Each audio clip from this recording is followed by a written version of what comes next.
18 को आपका एग्ज़ाम है। एग्ज़ाम सेंटर पर क्या क्या लेकर जाना है मैंने पहले बता दिया है। और 10:30 बजे से आपका एग्ज़ाम शुरू होगा। और जब आप एग्ज़ाम हॉल में बैठोगे तो आपको 2 सीट दिया जाएगा, एक आपका बुकलेट रहेगा और दूसरा एक ओएमआर सीट आपको दिया जाएगा।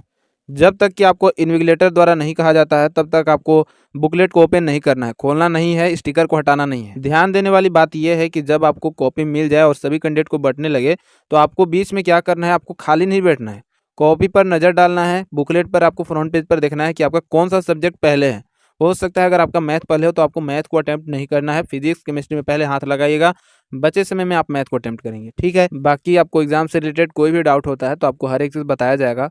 वैसे तो मैंने आपको सारा चीज़ बता ही दिया है, फिर भी अगर कोई भी डाउट हो तो आप वहाँ के स्टाफ से पूछ लीजिएगा, आपको हर एक हेल्प किया जाएगा। और हाँ, अन्यथा फालतू का बकवास नहीं करना है, केवल आपको फोकस करना है आपके एग्जाम के ऊपर, ठीक है। तो हो हल्ला नहीं मचाना है। जो भी चीज़ें आपको अगर नहीं समझ में आ रहा है, आराम से आप हाथ उठाइए, वहाँ के स्टाफ से पूछिए, आपको हर एक चीज़ हेल्प किया जाएगा। ओके। और मैं कल का कमेंट देख रहा था, एक भाई ने पूछा था कि एग्ज़ाम डेट चेंज होगा क्या? भाई एडमिट कार्ड आपका आ गया है, अब किसी प्रकार का चेंज नहीं होने वाला है। बिल्कुल आपको 18 मई को ही आपको एग्ज़ाम देना है, ठीक है? तो इसके लिए रेडी हो जाइए, जो भी चीज़ आपने पढ़ा है और कैंडिडेट के हिसाब से आपने ज़्यादा पढ़ा है, बस यही समझ के आपको एग्ज़ाम देना है। एक बार फिर से ध्यान से सुनिए, ऑफलाइन आपका एग्ज़ाम है, एग्ज़ाम सेंटर पर आप लोग को क्वेश्चन बुकलेट और आपका ओएमआर शीट दिया जाएगा। क्वेश्चन बुकलेट में आपको 150 क्वेश्चन, 150 क्वेश्चन हिंदी और इंग्लिश दोनों में देखने को मिलेंगे। हर एक क्वेश्चन 1 नंबर का रहेगा तो 150 क्वेश्चन 150 नंबर के रहेंगे। आपकी मन, आपकी मर्ज़ी, आपको जो सब्जेक्ट पहले अच्छा लगता है, आप उसी क्वेश्चन को देख सकते हैं, आप उसी क्वेश्चन को ट्राई कर सकते हैं, ठीक है। अगली बात सुनिए, आपको रफ पेज के लिए आपको उसी बुकलेट में लास्ट में 2 पेज दिया जाता है, तो इसके लिए हल्ला नहीं कीजिएगा कि हमको रफ पेज चाहिए। उसी में आपको मतलब जगह आपको अच्छा खासा मिलता है, आप चाहो बीच में भी कहीं पे भी बना सकते हो, लेकिन एक नियम होता है ना कि आपको लास्ट में पेज दिया जाता है तो आप उसी पर बनाओ, नहीं तो क्वेश्चन के जगह पर भी पेज अगर वहाँ पर खाली रहता है तो उस पर भी बना सकते हो। लेकिन वो मना करते हैं, हालाँकि वो जो बुकलेट है आपको घर ही लाना होता है, वहाँ जमा नहीं करना होता है। तो आप कर सकते हो, आपकी मर्ज़ी, कोई आपको बोलने वाला भी नहीं है। एक और गलतियाँ जो अक्सर कैंडिडेट करते हैं, ये आपको नहीं करनी है। सबसे पहले आपको colour print out admit card निकलवाना है। एग्ज़ाम सेंटर पर आपको सिग्नेचर और लेफ्ट थंब लगाना होता है इन्विजिलेटर के सामने। अभी आपको कुछ भी छेड़खानी नहीं करनी है। दूसरी चीज़ें, आपको अभी तक लेमिनेशन नहीं करवाना है। लेमिनेशन आप जब तक एग्ज़ाम नहीं हो जाता है तब आप नहीं करवाइएगा, क्योंकि मान लीजिए आप लेमिनेशन करवा देते हैं तो कहाँ पर आप सिग्नेचर कीजिएगा, कहाँ पर लेफ्ट थंब लगेगा। हर एक चीज़ छोटे बच्चों की तरह समझाने की कोशिश कर रहा हूँ ताकि आप कुछ भी गलतियाँ ना करें एग्ज़ाम सेंटर पर और कॉन्फिडेंस के साथ एग्ज़ाम दें। इतना हालाँकि यूट्यूब पर कोई आपको नहीं बताता है। कुछ भी हो आप कमेंट के ज़रिए पूछ सकते हैं, आपको बताने की कोशिश करूँगा। बाकी आज के प्रैक्टिस सेट में 30 क्वेश्चन हैं। पहला क्वेश्चन से शुरू करते हैं, देखिए कैसा क्वेश्चन आपका एग्ज़ाम में आता है। तो ये पहला क्वेश्चन है, मैग्नेट से है, मैग्नेटिक इफेक्ट ऑफ करंट से। विद्युत जनित्र निम्नलिखित में से किस सिद्धांत पर कार्य करता है? On which of the following principle does the electric generator work? Electric generator किस पर वर्क करता है? आपने चैप्टर पढ़ा है इलेक्ट्रोमैग्नेटिक इंडक्शन, 12th के अंदर आप लोग को पढ़ना था विद्युत चुंबकीय प्रेरण। ये क्या होता है, अगर आप नहीं जानते हैं तो आप एक बार सर्च करके देख लीजिए, ठीक है। तो जो विद्युत जनित्र होता है, जो इलेक्ट्रिक जनरेटर होता है, ये विद्युत चुंबकीय प्रेरण पर कार्य करता है। अब देखिए, जो विद्युत जनित्र होता है, इलेक्ट्रिक जनरेटर, ये कई बार पूछा जाता है कि ये किस एनर्जी को किस में कन्वर्ट करता है, किस फॉर्म में इसको चेंज करता है। तो विद्युत जो जनित्र होता है, ये मैकेनिकल एनर्जी को इलेक्ट्रिकल एनर्जी में कन्वर्ट करता है। वैसे ही जो इलेक्ट्रिक मोटर होता है, विद्युत मोटर, ये क्या करता है, तो ये विद्युत ऊर्जा को यानी कि इलेक्ट्रिक एनर्जी को मैकेनिकल एनर्जी में कन्वर्ट करता है, यानी कि विद्युत ऊर्जा को यांत्रिक ऊर्जा में कन्वर्ट करता है। इसका राइट आंसर क्या होगा? थर्ड ऑप्शन, विद्युत चुंबकीय प्रेरण। Next question, question number second देखिए। ये क्वेश्चन चाहता तो मैं उसी क्वेश्चन पहले क्वेश्चन में ही करा सकता था, पर मैं जानबूझकर इसको अलग कराया हूँ क्योंकि ये क्वेश्चन कई बार पूछा गया है। विद्युत चुंबकीय प्रेरण का सिद्धांत किसने दिया? Electromagnetic induction was given by. Principle ये किसने दिया? तो ये किस वैज्ञानिक ने? तो ये फैराडे जो वैज्ञानिक थे, इन्हीं ने दिया था। याद रखिएगा, इंपॉर्टेंट क्वेश्चन है, 4 ऑप्शन इसका राइट आंसर होगा, ठीक है। नेक्स्ट क्वेश्चन देखिए, क्वेश्चन नंबर थर्ड, बहुत ही आसान क्वेश्चन। संपीड़ित प्राकृतिक गैस यानी कि सीएनजी में कौन सी गैस उपस्थित होती है? बताइएगा। सीएनजी यानी कि कंप्रेस्ड नेचुरल गैस, इसमें कौन सी गैस होती है? मैंने आपको एलपीजी के बारे में पहले बताया है, अब बताइए कि सीएनजी में कौन सी गैस होती है? तो सीएनजी में मीथेन गैस होती है। याद रखिए, 4 ऑप्शन इसका राइट आंसर होगा। क्या है क्वेश्चन? परमाणु सिद्धांत के आविष्कारक, ये बताना है। Who are the inventor of atomic theory? Basic question है, याद रखिए कौन सा इसका राइट आंसर होगा। तो परमाणु के बारे में आप लोग को, एटम के बारे में बहुत ही अच्छा से पढ़ना है और 9th में ही आपको पढ़ना था एटम के बारे में। एटम डिस्कवर कौन किए, किसने परमाणु सिद्धांत दिया, कौन वैज्ञानिक है? तो ये जॉन डाल्टन थे। थर्ड ऑप्शन इसका राइट आंसर होगा। आपको कई बार पूछा जाता है इलेक्ट्रॉन की खोज किसने की है, प्रोटॉन की खोज, न्यूट्रॉन की खोज, नाभिक की खोज, तो ये भी याद रखिएगा, मैंने पहले आपको कराया है। क्वेश्चन नंबर 5, जब एक बस अचानक चलने लगती है तो यात्री को पीछे की ओर धक्का महसूस होता है, यह निम्नलिखित में से किसका उदाहरण है? देखे होंगे अगर आप कभी बस में ट्रेवल किए होंगे, क्या होता है जब अचानक बस रुकती है तो आगे की ओर धक्का महसूस होता है, और अचानक जब बस चलने लगती है तो जो यात्री होते हैं उसमें पैसेंजर्स ये पीछे की ओर धक्का महसूस करते हैं। ऐसा होता है ना? क्या कारण है इसका, किस कारण से होता है? तो देखिए ये कारण है न्यूटन का पहला नियम, जिसे जड़त्व का नियम, इनर्शिया लॉ भी कहा जाता है। देखिए ये किस कारण हो पता है, बहुत सारे यहाँ से क्वेश्चन बनते हैं। जैसे पेड़ को जब जोर जोर से हिलाते हैं तो जो पेड़ की पत्तियां होती है अचानक से नीचे क्यों गिर जाती है, तो इसका भी कारण है वही। और ये भी क्वेश्चन पूछा जाता है कि किस नियम को, न्यूटन के किस नियम को जड़त्व का नियम कहा जाता है? तो न्यूटन के फर्स्ट लॉ को, न्यूटन के प्रथम नियम को जड़त्व का नियम कहा जाता है। याद रखिएगा, फर्स्ट ऑप्शन राइट आंसर होगा। नेक्स्ट क्वेश्चन, क्वेश्चन नंबर 6, कपड़े धोने की मशीन किस सिद्धांत पर कार्य करती है? On which principle does the washing machine work? देखिए कई सारे क्वेश्चन पहले आपको ऐसे ऐसे कराए हैं। बताइए वॉशिंग मशीन किस पर काम करता है, किस सिद्धांत पर वर्क करता है? आपने एक चीज नाम सुना होगा, पढ़ा होगा, अपकेंद्रीकरण के बारे में, सेंट्रीफ्यूजेशन के बारे में। ये होता क्या है? तो देखिए क्या होता है, जब आप किसी पानी में कुछ घोले हैं ना, क्या होता है, जो भारी चीजें हैं ये नीचे चली जाती है, बैठ जाती है, और जो हल्की चीजें हैं ये पानी के ऊपर तैरने लगती है। वैसे ही क्या होता है, अपकेंद्रीकरण में क्या होता है, जो जैसे वॉशिंग मशीन में हम कपड़ा डालते हैं तो उसकी जो मैल है ये क्या होती है, नीचे चली जाती है, और जो सफाई करने का प्रक्रिया है ये इसी प्रकार से हो पाता है, और इसी को कहा जाता है अपकेंद्रीकरण, सेंट्रीफ्यूजेशन। ठीक है, याद रखिएगा, और ये इसी पर काम करती है, यानी कि 4 ऑप्शन जो है इसका राइट आंसर होगा। क्वेश्चन नंबर 7 क्या है, एलपीजी का रिसाव का पता लगाने के लिए निम्नलिखित में से किसे मिला जाता है? क्या मिला जाता है बताइए। देखिए आपने देखा होगा कि जब एलपीजी कोई भी गैस लीक होती है तो हमें उसका दुर्गंध, मतलब उसका जो स्मेल है ना, ये हमें पता चल जाता है कि हाँ कहीं गैस लीक हो रहा है। उसमें क्या मिला जाता है? तो एलपीजी में 2 गैस होता है, आपको पहले ही बताया है, प्रोपेन और ब्यूटेन। हालांकि ये जो गैस है इसका कोई भी सुगंध नहीं होता, कोई भी मतलब स्मेल ही नहीं होता है, हम इसे पता ही नहीं लगा सकते हैं कि मतलब ये गैस लीक हो रहा है। इसमें अलग कुछ मिलाया जाता है, वो क्या चीज़ है आपको बताना है। तो देखिए इसमें एक यौगिक कंपाउंड मिला जाता है जिसका नाम है मरकैप्टन। मरकैप्टन क्या होता है? मरकैप्टन को थियोल्स भी कहा जाता है। देखिए ऑप्शन में आपका आ सकता है, अगर थियोल्स आ जाएगा तो उसको भी आपको राइट आंसर लगा देना है। देखिए ये होता क्या है, मरकैप्टन होता क्या है, तो ये कार्बन, हाइड्रोजन और सल्फर से बना कार्बनिक यौगिक होता है। कार्बनिक यौगिक के बारे आपने आपने 10th में पढ़ा था, हाइड्रोकार्बन के बारे में पढ़ा था, वैसे ही ये कार्बन, हाइड्रोजन और सल्फर से बना कार्बनिक यौगिक होता है। इसकी गंध कैसी होती है, ताकि हम इसका पता लगा सकते हैं। इसका जो गंध होता है ये लहसुन की तरह होती है। लहसुन जो होता है ना, घर में यूज़ करते हैं साग सब्जी बनाने में, उसमें मसाला के तौर पर, उसी लहसुन की तरह इसका गंध होता है, तीखा गंध होता है एकदम। मतलब आप ऐसे दूर से पता लगा सकते हैं कि हाँ कहीं लीक हो रहा है। इसीलिए इसका यूज़ प्राकृतिक गैस, नेचुरल जो गैस होता है उसमें मरकैप्टन मिलाया जाता है, ताकि इसके रिसाव का पता लगाया जा सके। गंधक के रूप में इसका यूज़ किया जाता है। ठीक है, चलिए अगला क्वेश्चन देखिए। क्वेश्चन नंबर 8, रसोई गैस एलपीजी किसका मिश्रण होता है? देखिए क्वेश्चन आ गया, आसान क्वेश्चन, अभी आपको बताया, अभी आपको क्वेश्चन में कराते कराते बताया, और पहले भी करा चुके हैं। तो देखिए एलपीजी में 2 ही गैस मिलाया जाता है, प्रोपेन और ब्यूटेन। कृत्रिम उपग्रह का कक्षीय वेग किस पर निर्भर नहीं करता है? देखिए क्वेश्चन क्या है, किस पर निर्भर नहीं करता है? जो सैटेलाइट होते हैं। तो देखिए जो आर्टिफिशियल सैटेलाइट होते हैं, जो कृत्रिम उपग्रह होते हैं, जो एक्सेलरेट करते हैं हमारी पृथ्वी के ऊपर, ये 3 चीज़ों पर निर्भर करती है। किस-किस चीज़ पर निर्भर करती है? तो ये पृथ्वी के द्रव्यमान पर निर्भर करती है, पृथ्वी की त्रिज्या पर निर्भर करती है, हमारी अर्थ की जो रेडियस है उस पर निर्भर करती है, उसके त्वरण पर निर्भर करती है, लेकिन उपग्रह के द्रव्यमान, जो वो सैटेलाइट है उसके मास पर निर्भर नहीं करती। ठीक है, इसका एक फॉर्मूला होता है, कई बार पूछा जाता है, V = √G m/r। यहाँ पर जो G होता है ये गुरुत्वाकर्षण स्थिरांक होता है, ग्रेविटेशनल कांस्टेंट होता है। M जो होता है पृथ्वी का द्रव्यमान, जो हमारी अर्थ का मास है उस पर, और R जो है उपग्रह, जो सैटेलाइट है उस कक्षा की त्रिज्या, रेडियस होती है। नेक्स्ट क्वेश्चन देखिए, क्वेश्चन नंबर 10, केपलर का दूसरा नियम। केपलर एक वैज्ञानिक है, उनका जो दूसरा नियम है ये क्या है? किसी ग्रह को सूर्य से मिलाने वाली रेखा समान समय अंतराल में समान क्षेत्रफल तय करती है। अब ये आपको पूछा जा रहा है क्वेश्चन कि यह किस संरक्षण पर आधारित है, किस संरक्षण सिद्धांत पर काम करता है? बताइएगा। On which conservation theory is it based?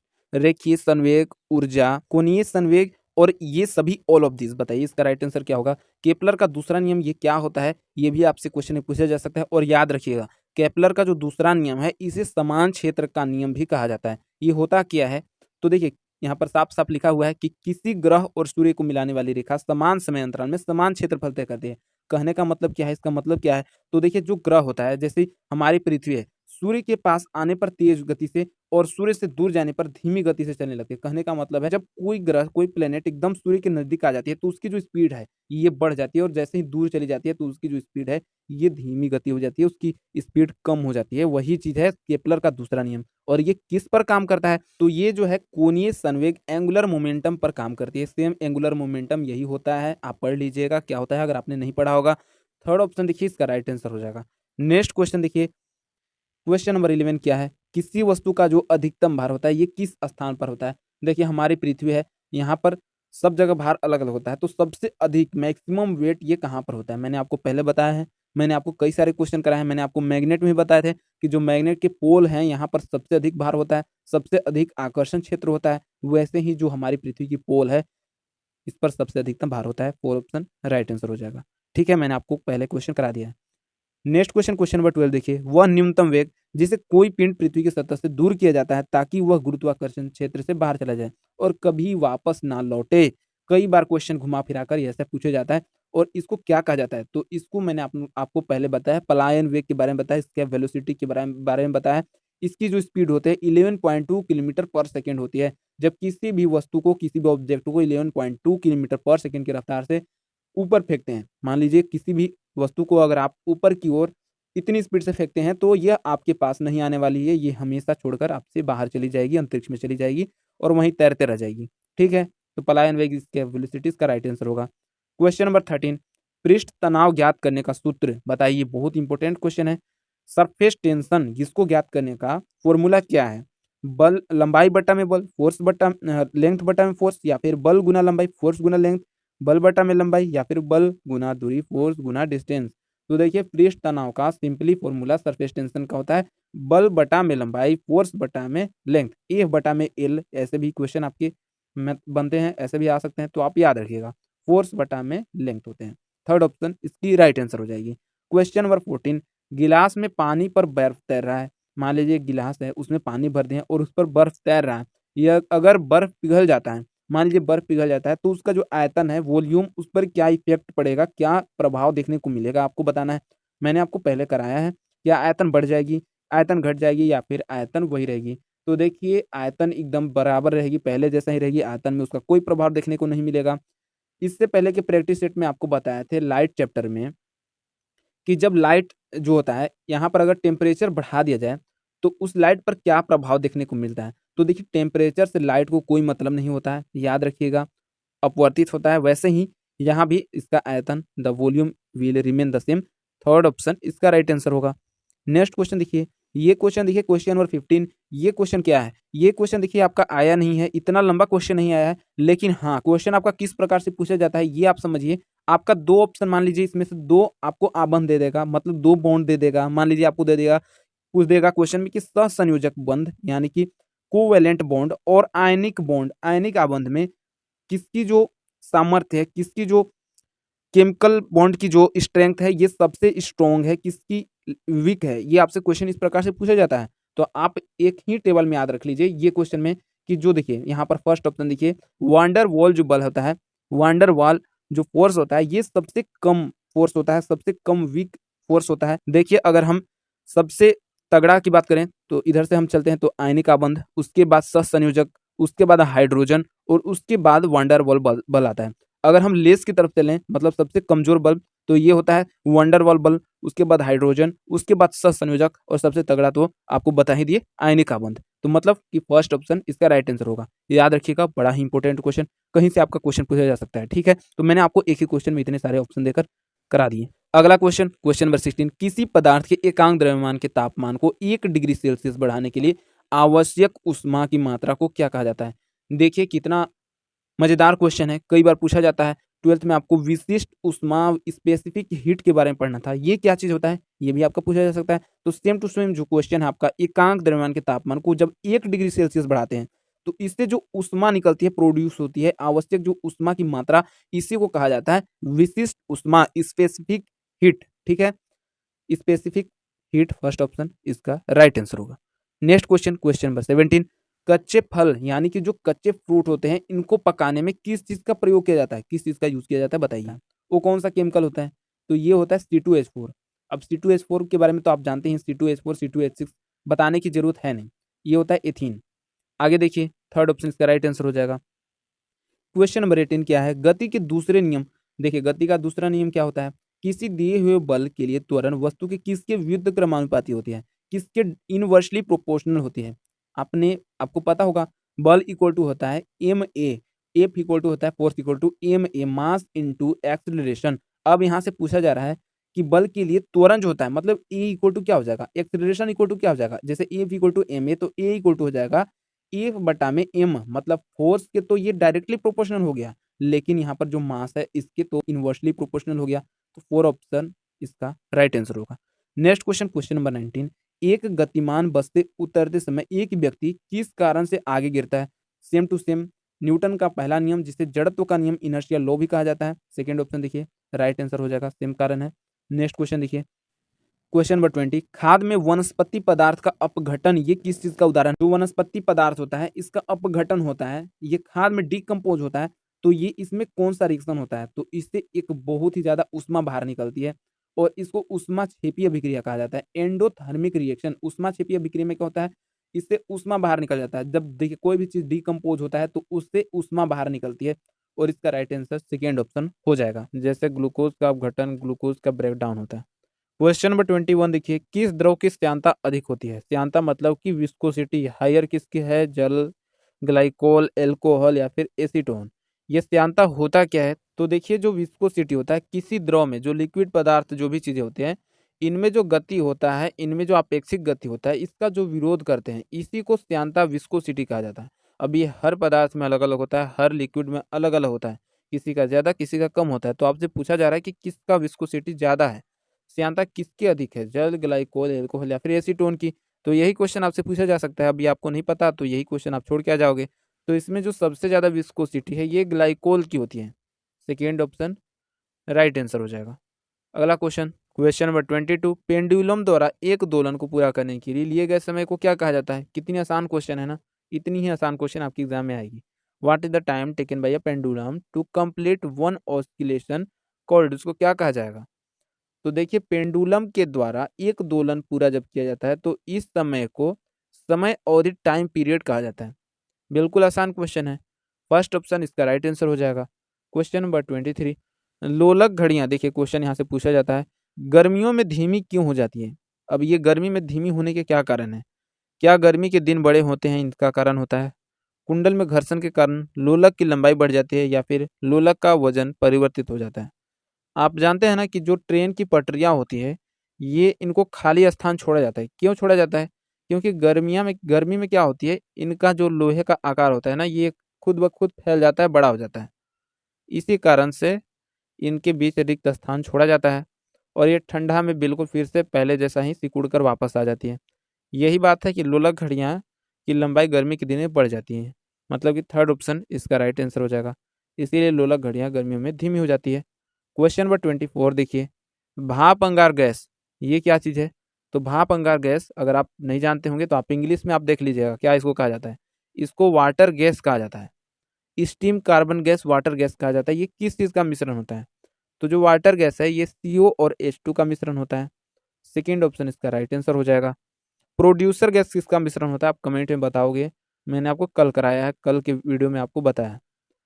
Question number 25 देखिए, निम्नलिखित में से कौन सी अधातु, बिल्कुल आसान क्वेश्चन है, कौन सी अधातु चमकीली है। विच of the following non metals, बहुत ही ब्राइट चमकीली होती है, ये कौन सी है, तो ये आयोडीन होती है और अधातु है, चमकीली है, फर्स्ट ऑप्शन इसका राइट आंसर हो जाएगा। क्वेश्चन नंबर 26, कृत्रिम वर्षा जो कि आर्टिफिशियल रेन होता है, बादलों में किसके छिड़काव सीडिंग के द्वारा की जाती है, क्या छिड़का जाता है, तो बादलों में सिल्वर आयोडाइड केमिकल छिड़का जाता है जिससे कि कृत्रिम वर्षा हो पाता है। क्वेश्चन नंबर 27, चंद्रमा पर गुरुत्वीय त्वरण पृथ्वी के त्वरण का 1/6 है, बिल्कुल सही है। एक अंतरिक्ष यात्री का वजन चंद्रमा पर कितना होगा यदि इसका वजन पृथ्वी पर 90 kgf है।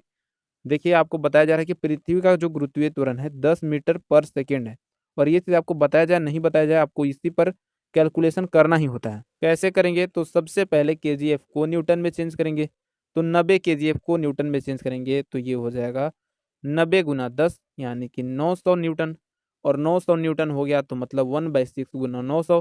6 को 9 से काटेंगे तो मतलब 6 को 900 से काटेंगे क्या हो जाएगा, 150 आएगा। 1/6 गुना 900 इक्वल टू 150 न्यूटन। 150 न्यूटन आपका सेकेंड ऑप्शन में है, राइट आंसर हो जाएगा। बिल्कुल आसान है क्वेश्चन। क्वेश्चन नंबर 28 देखिए, आंखों में जो रेटिना है जिसका काम किस प्रकार का होता है, मतलब किस प्रकार ये कार्य करता है। कैमरे में लेंस की तरह, या फिर कैमरे में शटर, या कैमरे में फिल्म की तरह, किसकी तरह ये काम करती है। तो ये कैमरे में जो फिल्म है उसकी तरह काम करती है, film in the camera. Third option इसका राइट आंसर हो जाएगा। क्वेश्चन नंबर 29, कंप्यूटर में इंटीग्रेटेड सर्किट चिप निम्नलिखित में से किसकी बनी होती है। कंप्यूटर के क्वेश्चन नहीं है, केमिस्ट्री में ही आपका पूछा गया है। बताइए इसका राइट आंसर क्या होगा। जो कंप्यूटर में आईसी चिप बने होते हैं, इंटीग्रेटेड सर्किट चिप, ये किस चीज़ की बनी होती है, तो ये सिलिकॉन की बनी होती है। थर्ड ऑप्शन इसका राइट आंसर हो जाएगा। आज के प्रैक्टिस सेट का लास्ट क्वेश्चन, क्वेश्चन नंबर 30, दो चुंबकीय ध्रुवों के बीच की दूरी आधी करने पर उनके बीच लगने वाला बल क्या हो जाएगा। देखिए बहुत ज़्यादा क्वेश्चन इंपॉर्टेंट है। और यही नहीं, क्वेश्चन आपका आता है, आपका चार्ज से क्वेश्चन आता है Q1 Q2 बटा में आर स्क्वायर, वहाँ से भी क्वेश्चन पूछा जाता है कि आवेश के बीच की दूरी किसकी अनुक्रमानुपाती होती है, व्युत्क्रमानुपाती होता है। कुलोम के नियम से आपके क्वेश्चन आते हैं। मैग्नेट से इस प्रकार के क्वेश्चन पूछे जाते हैं। जब तार की मोटाई 2 गुनी कर दी जाती है तो उसका प्रतिरोध पर क्या प्रभाव पड़ता है, इस प्रकार का क्वेश्चन आपके एग्जाम में आता है। ध्यान दीजिएगा कि जब दो चुंबकीय ध्रुवों के बीच की दूरी आधी कर दी जाती है तो उनके बीच जो लगने वाला बल होता है, फोर्स होता है, ये 4 गुना बढ़ जाता है। 4 गुना, 4 गुना बढ़ जाता है। फोर ऑप्शन इसका राइट आंसर हो जाएगा। इसी प्रकार का क्वेश्चन आपके एग्जाम में पूछे जाएंगे, 50 फिजिक्स से, 50 केमिस्ट्री से। जो आपको आ रहा है वो आपको अटेम्प्ट करना है, जो नहीं आ रहा है उसको नहीं करना है। यही है। यूट्यूब प्लेलिस्ट के सारे वीडियो जितने भी हैं आप जल्दी जल्दी से देख लीजिए। जिन्होंने पीडीएफ ले लिया है, पीडीएफ आप अच्छे से पढ़ लीजिए, आपका हो जाएगा। ठीक है, तो लोड नहीं लेना है। बाकी एग्जाम के बाद जो भी अपडेट आपका आता है इसी चैनल पर आपको मिलता रहेगा, तो चैनल से जुड़े रहेगा। फिर से मिलते हैं नेक्स्ट वीडियो में। अभी के लिए बस इतना ही, धन्यवाद।